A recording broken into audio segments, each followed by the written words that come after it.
Son mashinasini olib qolganmiz. Eng full pozitsiyada balonni qaraydi kattaligini. Mana shu joyga biz hozir 66 litrlik balon stop qilib beramiz. Motori ham eng full pozitsiyadagi GDI motor hisoblanadi, 2,5 litrlik.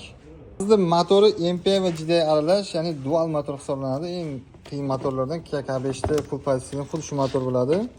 Reduktori ham Nordic'da originali, ya'ni kattasi XP, ot kuchi juda ham katta reduktor.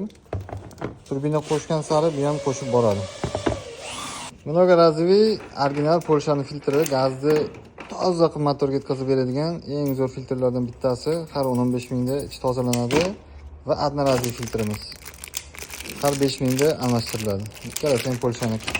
Injektori Dakota eng скоростной 1 ohmlik farsunka italyaniki. Blogi, ya'ni kompyuteri Polshani dual degan blogi, ya'ni bitta kompyuter bo'ladi, ikkita motorga yetadi. Eng ideal kompyuter mana shu bo'ladi shunaqa motorlar uchun. Bitta motor uchun, ikkita motor uchun bitta kompyuter, mana ikkita o'zining blog ismlari chiqqan. Shu orqali uстановkamizni xudo xolasa boshladik.